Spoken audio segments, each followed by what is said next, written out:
Nutricionista, chefe, biohacker, terapeuta holístico e aromoterapeuta. O Tonton ajuda as pessoas a mudarem de vida, tentando entender a individualidade de quem o procura. Bacharel em Administração e Tecnologia da Informação e pós-graduado em Farmacologia. O Tonton também estudou gastronomia funcional, gastronomia vegetariana e gastronomia macrobiótica. Exato. Depois fez o curso internacional de personal trainer e, até então, ajudou mais de 40 mil pessoas a mudarem o seu estilo de vida.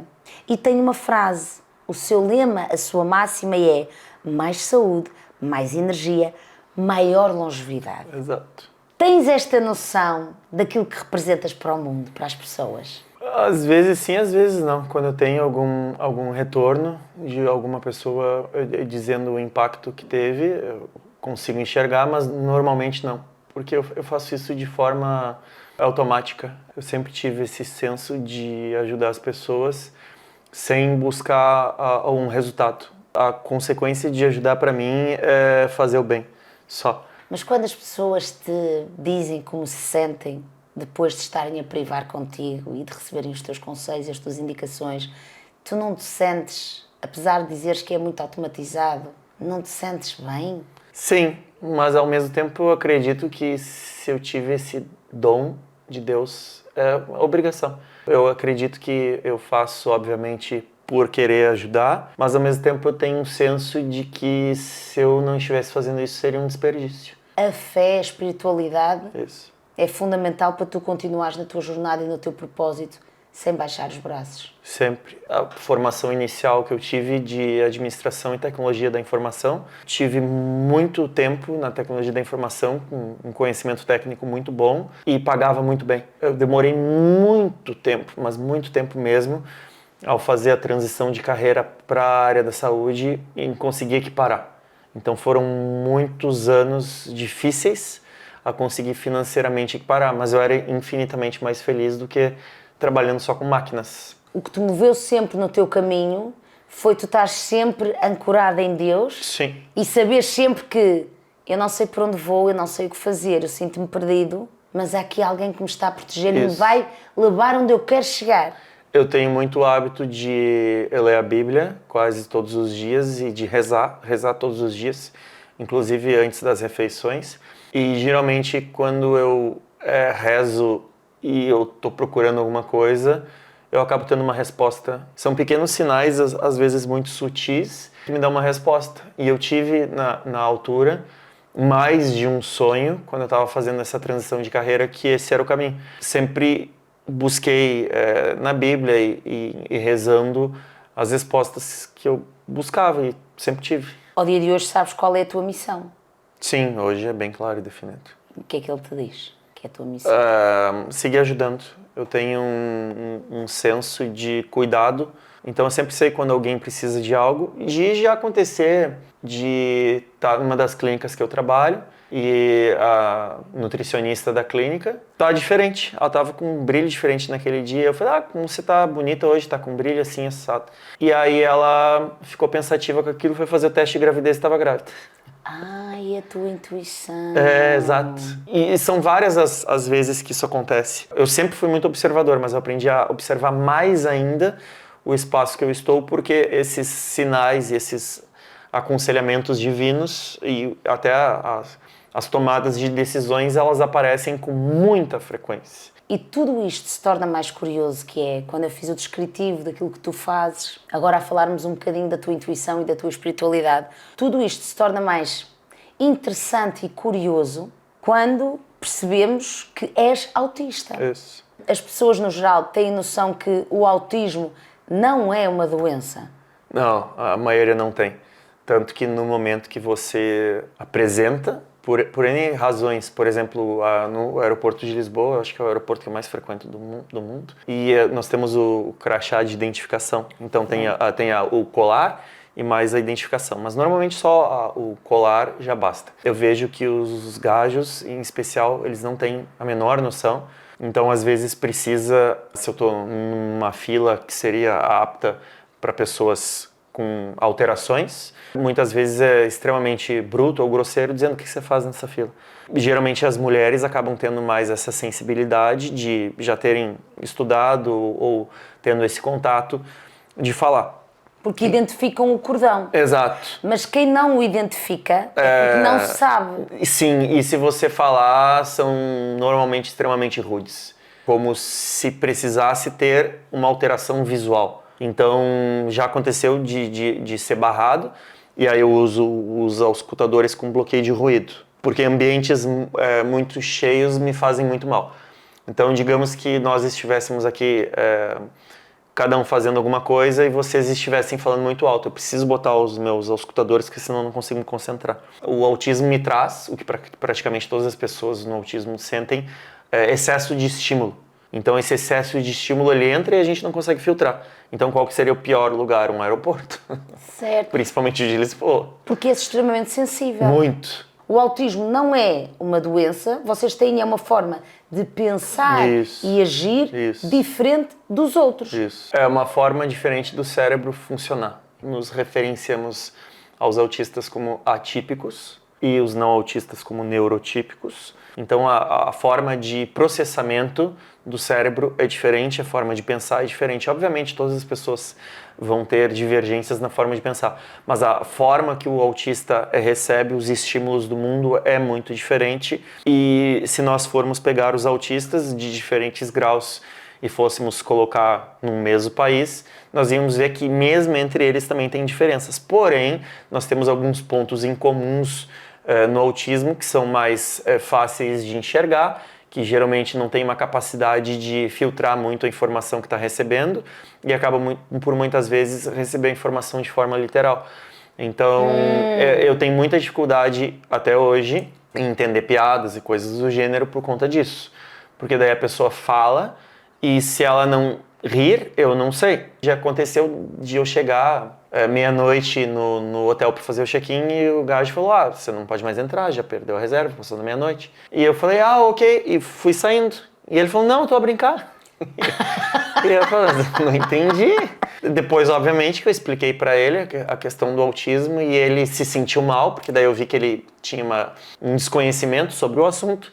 E eu expliquei, não, eu gosto de brincar, eu só realmente não entendi porque você falou de forma séria, não foi um humor palhaço, digamos assim, não foi de uma forma típica, e eu tive dificuldade de entender, mas você pode brincar, eu adoro brincar e eu não me ofendo. Só o que incomoda muitas vezes, que não foi o caso dele falar, mas muitas vezes no aeroporto, alguns gajos que estão lá, quem sabe, trabalhando de pé há muitas horas, e obviamente que o humor deles não vai ser o melhor do mundo, que eles respondem, mas eu não tenho obrigação de saber, você não parece. Aí isso acaba sendo um pouco ofensivo, porque digamos que eu tivesse, que nem eu tenho um amigo que tem uma deficiência que a perna dele não é uma perna normal, é uma perna mecânica. Ninguém pede para ele subir as calças para mostrar a perna. Então eu nessas situações eu me manifesto. E já aconteceu, no sul do Brasil, eu entrei para a fila de prioridade e tinha um casal na minha frente. E eu olhei e eles estavam com o mesmo cordão que eu. Ou seja, era um casal de autistas. E não é comum ver um casal de autistas. Então estavam os dois na frente e eram autistas extremamente inibidos. Muito fechados no espaço deles. Diferente de mim, que se eu tiro o auscultador, eu socializo. E aí o segurança falou, o que vocês estão fazendo nessa fila? Vocês não pertencem a essa fila, vocês têm que ir para a fila do lado. Aí eu... confesso que eu poderia ter lidado melhor, mas eu fiquei extremamente irritado e pedi licença para eles, passei na frente e falei, essa aqui é a nossa identificação, eles também estão, então essa fila prioritária, a gente não deve ser questionado, a gente só deve embarcar. E aí ele ficou extremamente constrangido, pediu desculpas, eu falei, o fato de você pedir desculpas não faz com que a situação seja resolvida, então você precisa passar por algum treinamento, seja no aeroporto ou onde vão fornecer para você não barrar mais essas pessoas. Porque se eu tô ali, Belinha, eles com certeza, pelo constrangimento, iriam para a fila ao lado. E o quanto que pode impactar negativamente para eles ir à fila ao lado. Para mim, por exemplo, eu começava a me beliscar ou me apertar quando eu era mais jovem, porque para tirar o mal-estar eu precisava sentir alguma dor. E tem autistas que evoluem nisso numa automutilação, numa coisa mais severa. Então até que ponto aquele desconforto que aquele casal poderia passar por ter sido barrado e eles estarem fazendo o que é certo. E a maioria dos autistas é muito apegada a rotinas e regras, eu não sou diferente. Então eles estavam seguindo todas as rotinas e regras que está descrito e foram barrados. Situações assim acontecem no meu dia a dia e eu sempre tento ter a maior calma para ajudar as pessoas a educar, porque eu respeito o desconhecimento, a ignorância sobre um assunto, porém, pessoas que estão em ambientes que isso ocorre muito deveriam buscar conhecimento, deveriam buscar entender sobre. Um dos grandes desafios e um dos grandes problemas não tem tanto a ver com a vossa condição, mas tem a ver como os outros tratam a vossa condição no mundo em que estamos a viver. Exato. Porque, por esta situação que tu acabaste de me dizer, qualquer profissional que faça atendimento ao público e que tem que lidar com vários tipos de pessoas, Exato. tem que perceber como é que tem que lidar com uma pessoa com um temperamento mais assim ou assado, com um autista que tem outro temperamento, é entender quem são as pessoas que estão ali. Individualidade. É individualidade. Exato. Tu pensas e sentes exatamente como nós. A mim parece-me aqui é que há uma sensibilidade extra que tem que ser entendida por todos. Exato.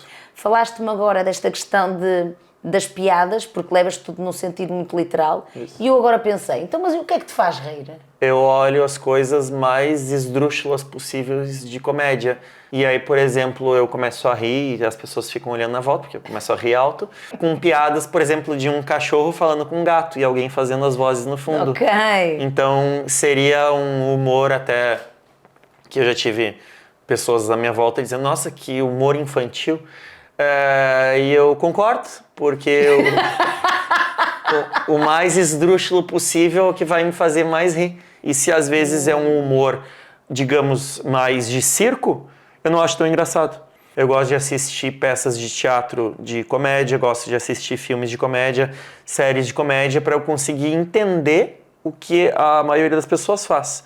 Porque eu acho que seria uma estupidez os autistas ou todas as minorias do mundo esperar que o mundo vá mudar por causa deles. Não faz nenhum sentido, não é democrático. Eu me forço a entender como o mundo funciona e aí quando a pessoa faz uma piada eu já entendo.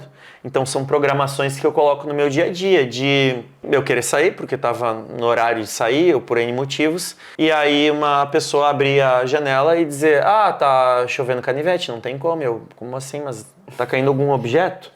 E ela ri e fala, não, eu quero dizer que está chovendo muito. Eu falei, mas então fala que está chovendo muito. Pois é, são os provérbios ou as expressões. Tá. Mas agora entendes? Sim, não, eu não entendo, mas eu gravo a memória do que é para entender. Por exemplo, olha esta. Água mole em pedra dura, tanto bate até que fura. Aí, para eu entender essa, eu fui estudar física e fui olhar vídeos no YouTube do impacto de anos e anos da água entrando ali para eu ter a imagem fotográfica. Mas também depende muito do contexto que é inserido. Porque se um gajo no ginásio me dizer isso e eu perguntar, porque eu normalmente pergunto se eu vejo situações, pergunto se eu posso revezar a máquina, enfim. E aí eu pergunto, você não estava fazendo esse mesmo exercício ontem? E se ele usasse essa expressão para justificar, para mim não faria o menor sentido. Não, nem para mim. Então quer dizer, ontem já estavas aqui a dar tudo e hoje estás a fazer o mesmo exercício. Isso, exatamente. Aí é a inconsciência dele. Isso. Então eu preciso controlar muito esses impulsos de momentos que eu tô visualizando uma situação e que eu devo respeitar o espaço daquelas pessoas, mesmo que estejam no espaço público, mas já aconteceu de estar uma mãe com o miúdo e eu estar vendo assim escolhas absurdas ela tá colocando no carrinho do supermercado e ela tá na dúvida assim, e aí talvez não seja correto pela sociedade, mas eu penso, não, mas eu lembro de cabeça o rótulo desse alimento, eu vou falar, e aí eu vou lá e falo, esse é melhor que esse. E aí na sequência, quando eu tento enxergar, porque eu gravo daí as expressões faciais, eu vejo que se a pessoa ficou assustada ou receptiva, e se ela não ficou receptiva, eu digo, mas com licença porque eu sou nutricionista, então eu sei o que estou falando. Uma das grandes características que tu tens, e eu acho que tens mesmo que a manter, é a tua autenticidade. Tens que continuar a ser autêntico. Podes ter essa estratégia, porque a gente está a dizer para o bem. Exato. O teu propósito é bom. Exato. Só que às vezes eu fico pensando se der detalhes demais pode ser prolixo. E já aconteceu no ginásio, os aparelhos começam a botar o telemóvel às vezes aqui. E eu fico pensando, nossa, mas é uma radiação absurda estar naquela região. É uma região absurda e é uma das regiões que as mulheres mais têm cancro. Aí eu falo. Claro. E algumas acham que eu estou flertando e já aconteceu... já aconteceu de me convidarem para jantar depois do ginásio, porque elas acharam que eu tava fazendo, em inglês, small talk. Logo eu que vou pro ginásio para focar no meu treino e eu não vejo mais nada. Só que quando eu vejo alguma coisa assim que me impacta muito, que nem botar o telemóvel aqui no meio do ginásio, eu acho uma coisa absurda. Porque tu tens noção, tu és um homem muito bonito. Obrigado. Tu és um homem muito interessante. As mulheres, por norma, com regularidade, sentem-se atraídas por ti. Não penso nisso. Não pensas? Não, prefiro não pensar. Eu tento transformar as pessoas à volta sempre assexuados na minha forma de pensar, porque senão eu começo a enxergar coisas que eu não gosto. Por exemplo, hoje não, mas já estive casado e as pessoas às vezes têm esses pormenores com questões de interesse. E aí eu sinto que esse segundo interesse muitas vezes pode gerar alguma frustração. Mas frustração para quem? Para ela? Sim. Ah, mas estás a ver, tu tens essa intuição apurada. Eu tenho a capacidade de memorizar sinais. Então eu não tenho costume de olhar nos olhos, eu sempre olho para cá ou para cá. E essa observação da face eu consigo reconhecer.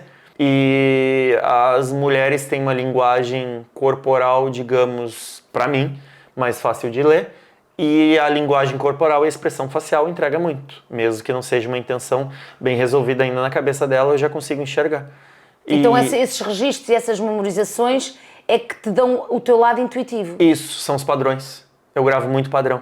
Padrões dos mais diversos, de saber conforme a mulher está mexendo no cabelo, se ela está com inquietudes relacionadas ao ambiente que ela está, ou se era alguma coisa desconfortável, talvez, em casa. Então já aconteceu de eu estar no ambiente de trabalho, uma das clínicas que eu trabalhava, e a rapariga mexia muito no cabelo, de uma forma específica, que eu não vou falar aqui. E depois que terminou, a sósia perguntei, você tá bem? Não sei o que. Ela falou, por quê? Eu falei, não, você parece inquieta. Ah, de fato eu tô, briguei com meu namorado, isso. Esse gravar e colocar esses padrões, eu começo a compilar como se fosse um programa na minha cabeça. Obviamente que isso não vai funcionar todas as vezes, mas 99% das vezes é real. E aí isso é muito bom porque eu crio uma previsibilidade de tudo.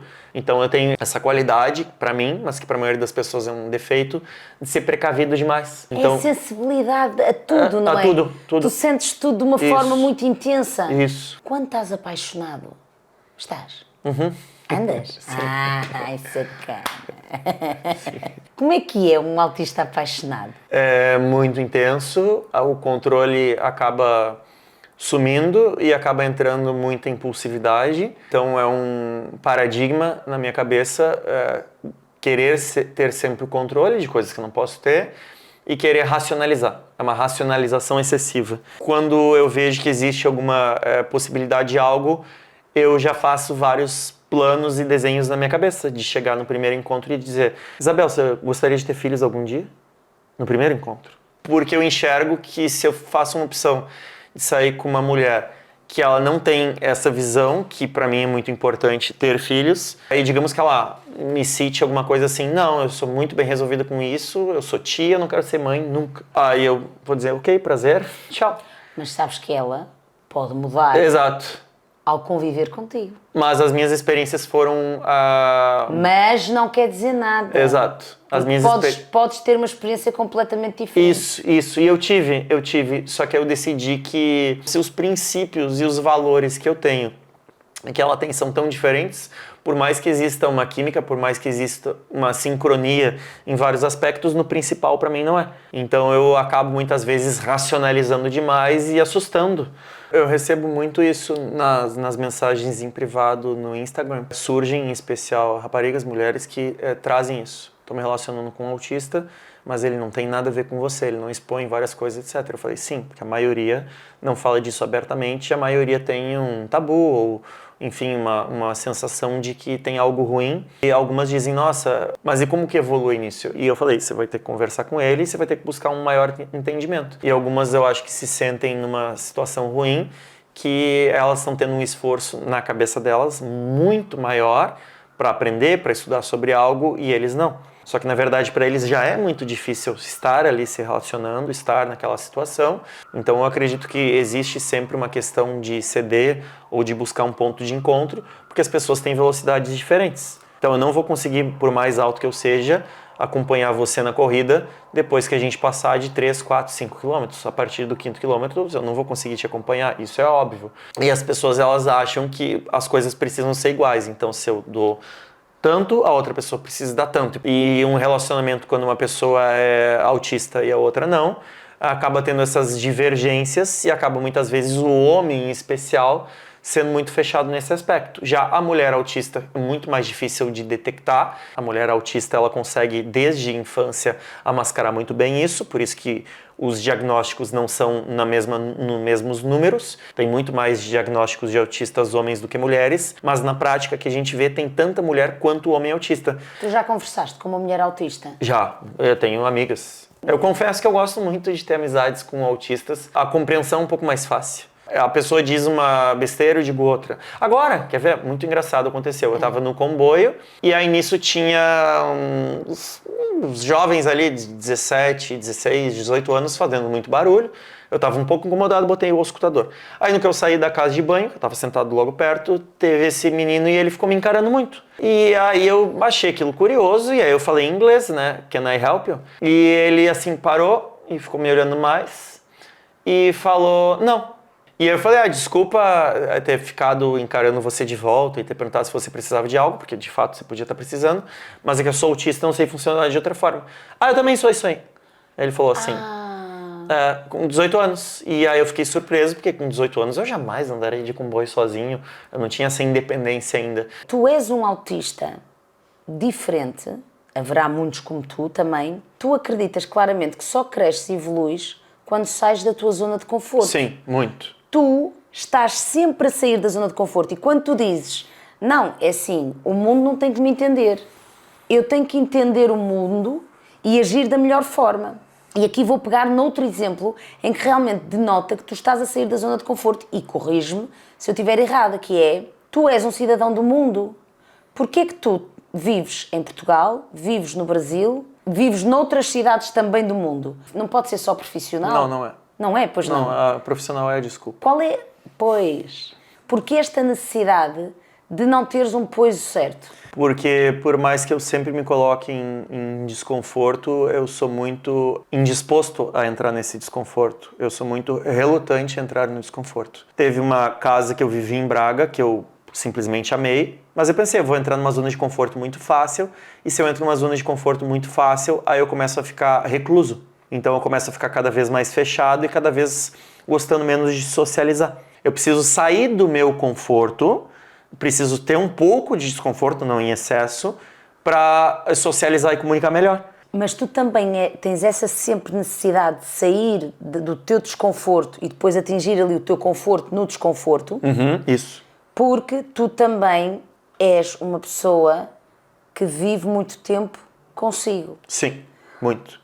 Já alguma vez experimentaste, continuando a ser estimulado e a sair da tua zona de conforto na tua vida, mas tendo um ou outro local que é o teu porto de abrigo a nível de espaço e de pessoas? Esse porto seguro eu ainda não consegui ter com pessoas, mas eu tenho com animais e tenho com alguns lugares. Com pessoas ainda não, porque por mais que as amizades sejam sinceras e verdadeiras, e graças a Deus eu tenho boas e verdadeiras amizades, mas eu sempre acho que eu estou importunando ou atrapalhando algo do gênero, então eu não me sinto muito à vontade. Já aconteceu de eu dar imensas consultas, 150, 200 consultas no mês, e de eu viajar muito.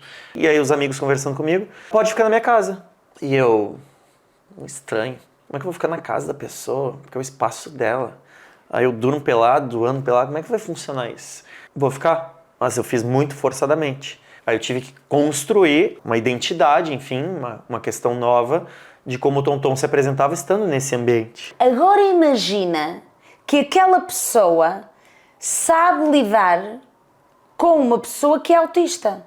Eu sei que tu és autista e te digo, olha, queres ficar cá em casa? Tens que apanhar o avião, eu moro a 5 minutos do aeroporto. Sim. Olha, eu vou estar ali a dormir, tu podes ficar aqui. Como é que tu costumas estar? E tu dizes, eu gosto de estar pelado, imagina. E eu se calhar dizia-te assim, por mim estás à vontade, mas quando fores à casa de banho, tens que pôr os boxers. Claro. E tu, ok, é desconstruir. É porque eu agora estou-te a ouvir. Era isto que eu diria. O que me leva a crer que, por um lado, a sociedade tem que entender mais como é que pensa e age um autista, e tu estás numa missão linda. dizer sempre, sem qualquer tipo de problema às pessoas, que é, olha, eu quero ficar em tua casa, mas eu sou autista, vou ter que te colocar aqui algumas questões. Porque ao de fazeres isso, sabes o que é que estás a fazer? Estás-te a tranquilizar, mas igualmente importante, tu estás a ensinar o outro.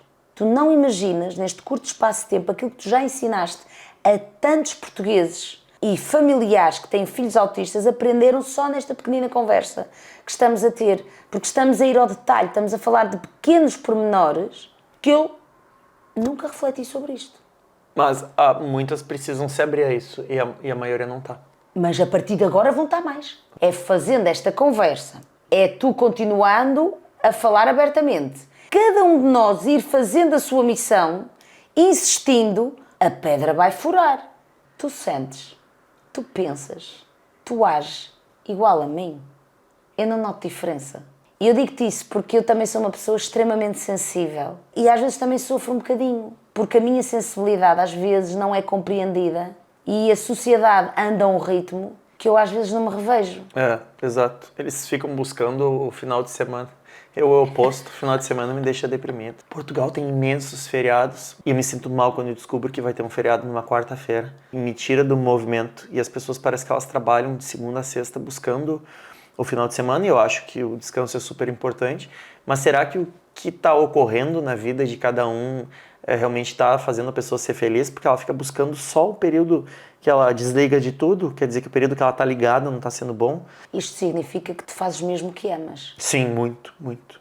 Mas parece-me a mim outra coisa, que é, exiges muito de ti. Muito. E principalmente quando eu atendo pessoas, clientes que são autistas já grau 2 ou 3, que seriam os níveis de suporte, o 3 seria o severo, vem muitas comorbidades associadas. E esses transtornos, essas manias, muitas vezes, um severo é mais complexo, a capacidade, às vezes, de compreensão no severo é muito mais difícil. E aí eu sempre digo para os pais e para a família, que não é a criança ou adolescente que é autista, a casa, a família. Porque se um está e eles estão tentando que esse um tenha uma melhor qualidade de vida, os outros vão precisar fazer modificações. E essas modificações começam na alimentação. Até porque o ambiente Melhora. perfeito de um autista não é um ambiente perfeito de um autista. Sim. É um ambiente perfeito para um ser humano. Exato. Tu não tiveste isso Não. na tua infância. Nossa, foi terrível. Aliás, tu vens de uma família, como tu já o disseste várias vezes, uma família disfuncional. Bem disfuncional, sim. Em que é que isso te afetou enquanto autista? Eu demorei muito para perceber especificamente o autismo, porque nos anos 90 era pouco falado, mas eu consegui enxergar que era diferente, porque eu não me lembro dos meus irmãos estarem fazendo terapia de fala, pedagoga, psicóloga, psiquiatra, e além disso, sempre médicos e outras pessoas da saúde incentivando meus pais a me colocar em exercícios que trabalhasse a parte motora. Então eu sabia que eu tinha algum problema desde miúdo. Eu andei por 3 escolas só. E eu reparava, por exemplo, que uma das escolas que você podia ficar com 2 recuperações, de você não chegar à nota e poder recuperar, e às vezes que eu ficava em 5, mesmo assim eles passavam 1 ano. E aí eu escutava as fofocas entre os colegas de que eu era retardado. Então isso acabava me enclausurando mais e eu acabava ficando muito preso nos computadores, nos videogames e coisas do gênero. Porque também não sabias o que tinhas. Não. Quando de fato eu tive a consciência, foi ali por volta de 18, 19 anos de idade, que eu sabia que alguma coisa estava muito fora do que era o comum. No lugar que eu vivia, todos os meus colegas, ninguém mais era virgem. Ou no mínimo, já tinham namoradas ou coisas do gênero. Eu nunca tinha beijado. O meu primeiro beijo, que eu nem conto como primeiro, né? Mas o primeiro foi forçado na escola. Eu tinha uma menina que era apaixonada por mim, que talvez ela tenha falado para uma amiga, e aí fez a fofoca. E aí os meninos precisaram em torno de 7 para me agarrar, literalmente eu relutando para forçar esse primeiro beijo. Então foi extremamente traumático e ainda fiquei com fama de não gostar de mulheres, sim de homens, né? E depois, como eu fiquei muito ofendido, eu acabei dizendo que eu achava ela feia e gorda. Porque eu fui extremamente sincero. Porque, de fato, eu não consigo achar ofensivo se a pessoa me pergunta. Nenhuma é sogra minha, que ela tem a sua altura e pesa 100 quilos, eu não consigo entender. Começou falando, você está gorda. Eu não consigo entender como isso pode ser prejudicial para ela, porque ela tem espelho e ela tá vendo que ela tá pesando 50 quilos mais que a altura. Eu não consigo buscar um equilíbrio na fala de algo que está totalmente desequilibrado. Sabes que a verdade magoa, sobretudo a quem não está habituado a viver receber. na verdade. Isso, exato. Sentes que ainda vivemos numa sociedade que não tem esse poder de encaixe? Não, a sociedade quer a mentira, que reconforta sempre. Quer o conforto. É. O que não casa bem com uma pessoa que está constantemente a querer sair da zona de conforto. Exato. Então, e lá em casa, como é que era a família? Quando tiravas más notas? Eram muito ausentes. Eram muito ausentes. Não havia acompanhamento. Não, eram muito ausentes. O meu pai por trabalhar, minha mãe por outras questões de doença. Existia muita comparação e competição. Por um período guardei esse estímulo de competição como algo ruim, mas depois como algo bom. Mesmo que o meu pai tivesse a vida inteira, até poucos anos atrás, se comparando comigo também. Eu com 30 anos já tinha isso, já tinha tantos filhos e já tinha tanto de dinheiro, de patrimônio, etc. E isso acabava me gerando uma frustração. Só que aí eu, fazendo a visão do copo meio cheio, quando nos duvidam muito da nossa capacidade, a gente vai lá e mostra que pode. E sempre que alguém duvida, eu uso isso como incentivo. Então eu comecei a tirar todos os limites da minha cabeça e eu entendi que o que eu achava que era a coisa mais correta do mundo, que superar limites é uma redundância, porque se é limite, como é que eu vou superar? Cheguei por um bom estágio da minha vida a pensar isso, que eu acho hoje uma grande estupidez. Hoje é o contrário. Se tem limites, eu tô a fim de quebrar esses limites para mostrar para mim que eu posso, não para os outros. Então quando as pessoas dizem, você não pode fazer tal coisa, eu questiono, mas por que eu não posso? Tem uma regra que mostre que fazer tal coisa é errado? E eu vou lá e me desafio. Eu sempre uso como desafio, eu não uso como obstáculo. Sim. E é curioso que, pergunto eu, tudo aquilo que tu és hoje, esta pessoa bem formada, com planos de vida, com esta noção, serias o autista que és hoje se não tivesses nascido na família onde nasceste? A minha família teve uma desestruturação gigante quando meu irmão cometeu suicídio. E eu não posso dizer que, obviamente, não gostaria que ele estivesse aqui e que foi algo bom. Não foi. E sim, gostaria que ele estivesse aqui. Mas eu tirei boas lições disso. Eu enxerguei coisas que eu não poderia fazer, coisas relacionadas a vício, coisas relacionadas à depressão, coisas relacionadas à bebida alcoólica. Transformou o meu caráter positivamente. Em compensação, infelizmente, o resto da minha família entendeu que, como era o irmão preferido, como, digamos, era um elo muito importante, que quebrou esse elo e agora esse elo quebrado não tem o que fazer. Aí eu vejo, se não me engano, são os japoneses, quando quebram algo, eles colam e, por exemplo, usam um ouro para fazer a liga daquilo ali. Então o objeto não é mais o mesmo, foi quebrado, mas agora ele está bonito de outra forma. E eu enxerguei que, ok, eu não tinha como impedir o que ele fez, ele tinha os problemas dele, mas eu não posso levar a culpa, criar a culpa ou carregar aquele sentimento negativo. Então, por mais que algo negativo e ruim aconteça na minha vida, eu sempre vou tentar transmutar aquilo para algo positivo, por mais negativo que tenha sido. E as pessoas têm uma perspectiva oposta. É impossível você gerar algo positivo sobre uma pessoa querida que faleceu. Eu não concordo. Eu acho que a pessoa, inclusive, gostaria que nós transformássemos as memórias ou que fosse em relação a dela como saudades, não com tristeza. E aí eu vi que a minha família ficou mais amargurada do que já era por conta disso. O meu pai, inclusive, até hoje fala nisso, até hoje chora sobre isso. Eu não consigo entender como é que ele não tem aproveitado os momentos bons e guardar as coisas boas. O teu pai, antes de ser teu pai, é um homem Com certeza. que está nesta vida Aprendendo. a aprender alguma coisa. Quando nós percebemos que as pessoas também não querem aprender, não querem ouvir para compreender, nós chegamos a uma altura da nossa vida que temos que entregar, porque é a jornada dele. Eu gostava muito que ele entendesse isto e eu se calhar também estou na vida dele para lhe dar sinais para ele mudar o mindset dele. Porquê é que eu sou filho dele? Sim. Eu também estou aqui para lhe ensinar alguma coisa.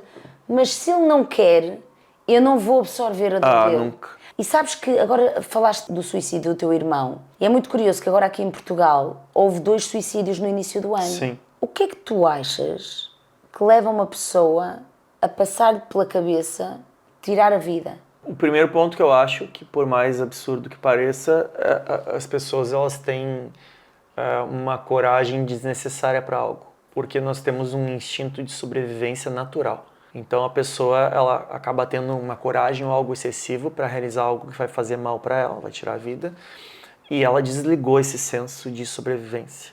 E segundo, para ela conseguir desligar isso, ela precisa estar cercada num ambiente muito, mas muito disfuncional e negativo. E as pessoas na volta ficam observando só as questões macro e não as micros. Quase tudo está nos detalhes. Por mais que seja, às vezes, uma fortaleza adentrar nos sentimentos dessa pessoa, você chegar e falar, mas Tonton, você realmente está bem? E aí eu vou dizer sim, mas até que na 10ª vez eu talvez vá dizer não. E eu vejo que as pessoas que acabam por muitas vezes tirando a própria vida, levando em situações de quase tirar a própria vida, que elas acabam carregando um peso que elas não precisam carregar.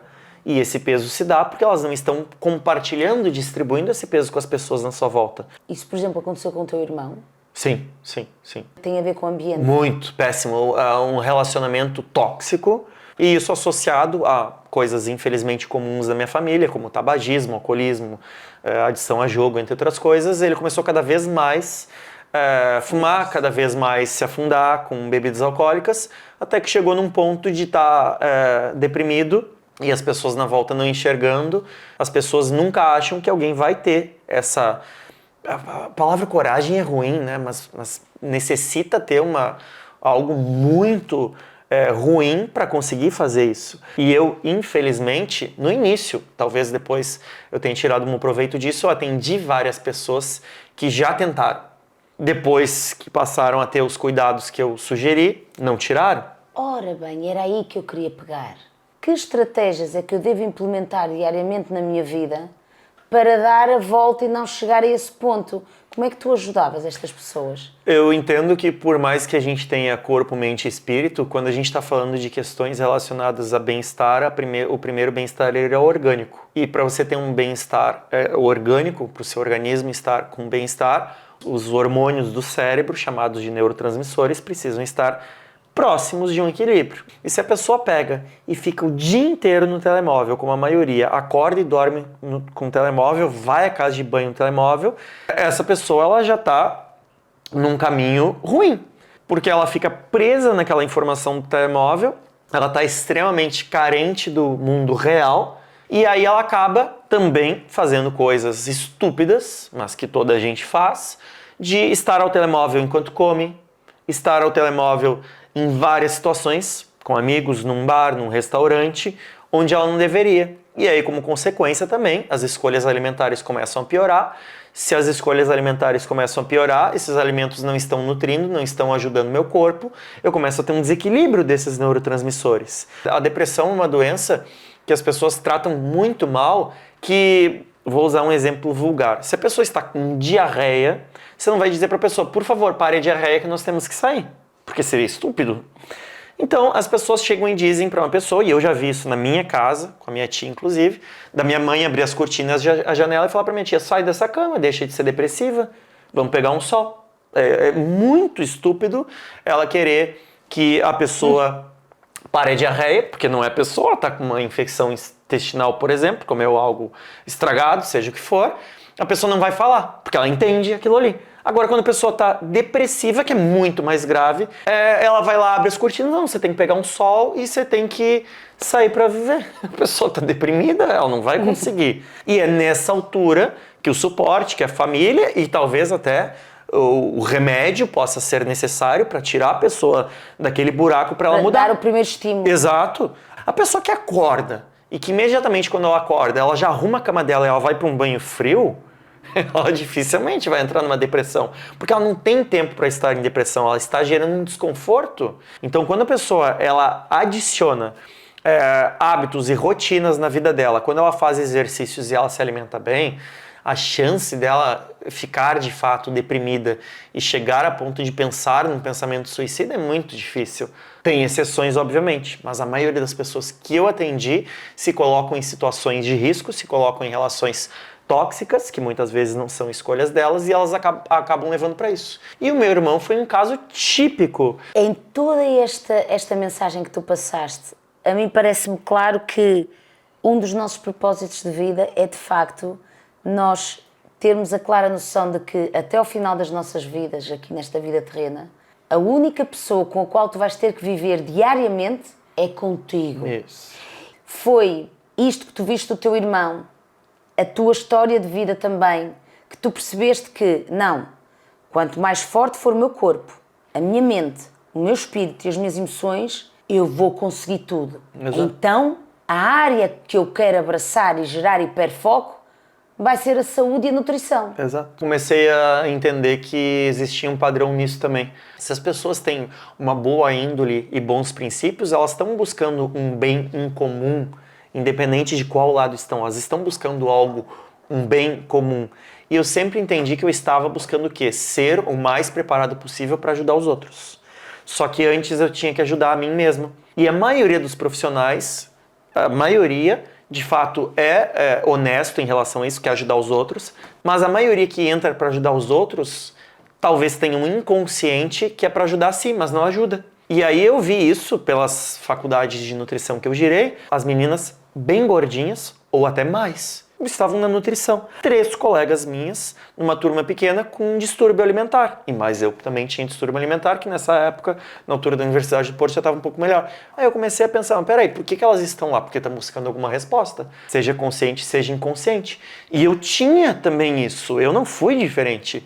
Eu entrei na nutrição para me tratar, para buscar resoluções para mim que eu não conseguia no mundo, nos outros profissionais. E tu atinges ainda mais essa consciência quando tu descobres quem tu és. Exato. Até descobrires que eras autista, tu moveste pela tua intuição e pelo Sim. teu bom coração. Sim. Quando tu descobres quem és, foi um alívio. Muito, muito. Para o teu... Foi uma bússola.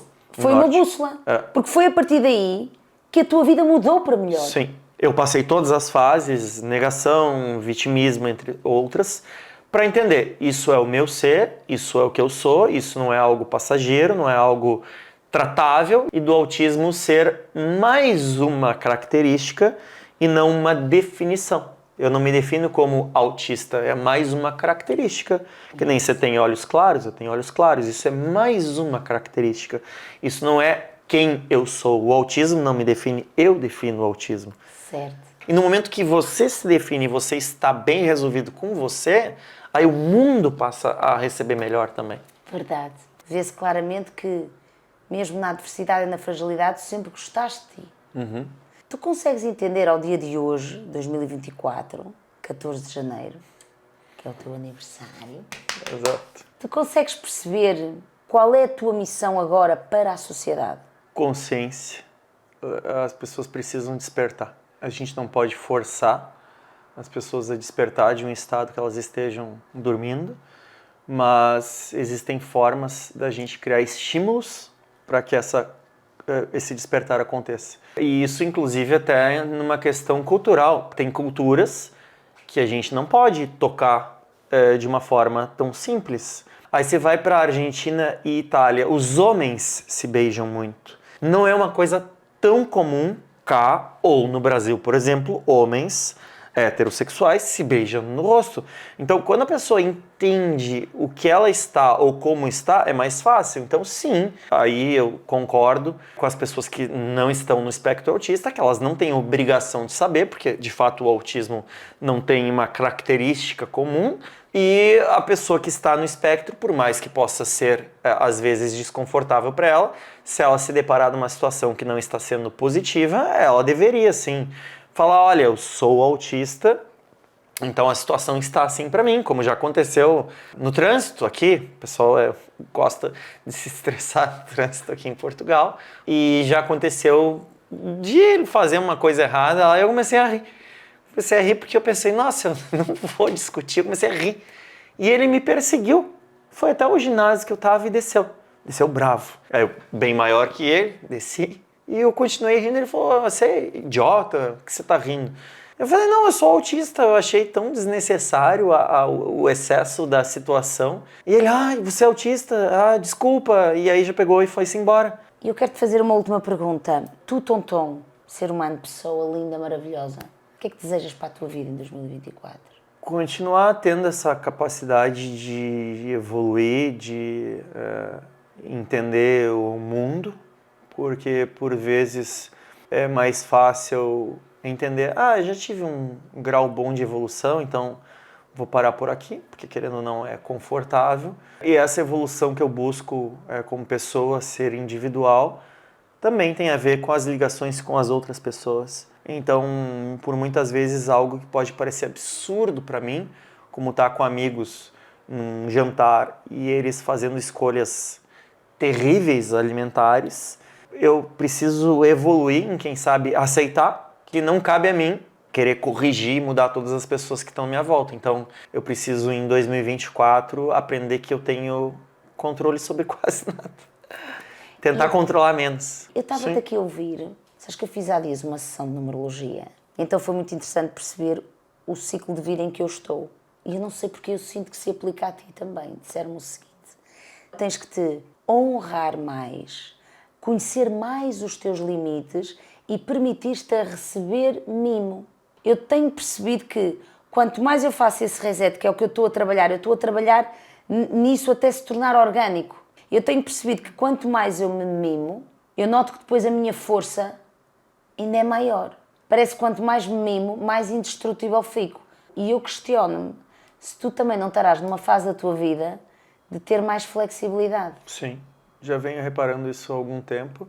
Eu acredito que foi na pandemia. Eu comecei a ver que a inflexibilidade e tentar ter o controle de tudo me fazia em excesso mal às vezes. Então eu já estou desde início de 2021 com isso, de não ter esse controle. Ainda é difícil, é óbvio, não é fácil. Inflexibilidade é algo ainda que eu mudo. E, obviamente, dentro disso, aprender também a dizer não. Porque as pessoas têm uma expectativa muito grande em relação a mim.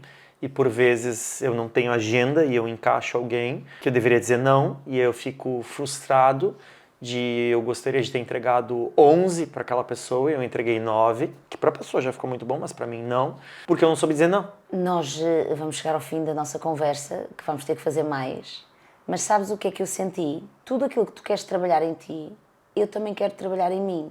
Todas as fragilidades que tu partilhaste e os desafios que tiveste, eu também as sinto de igual maneira. E cada vez mais percebo que a minha forma de estar e de pensar é muito igual à tua. O que eu acho que deve ficar aqui no ar nesta entrevista é que eu tive uma conversa em que falámos de autismo, mas eu não estou a falar com um autista. Eu sinto que estou a falar com um homem sensível, bonito, com uma consciência pela vida maravilhosa e que, se tu tens essa condição de autista, eu tenho outras a nível, se calhar, de ansiedade, de pôr a carroça à frente dos bois, de ter determinadas coisas que também tenho que trabalhar em mim. E estamos todos na jornada. Qualquer pessoa que vai ouvir esta entrevista te vai admirar e não vai dizer: olha a visão aqui de um autista. Não, é a visão que toda a gente devia ter. Tu só falaste de uma característica que tens, que é uma hipersensibilidade. E que bom que é, porque tu vês coisas e sentes coisas que muita gente não as sente. E olha, estás a completar mais uma volta ao sol, portanto desejo que este ano seja incrível nesse equilíbrio e que eu possa estar sempre à tua beira. Obrigado. I love you. Parabéns. Obrigado. Já acabou. Já? Já?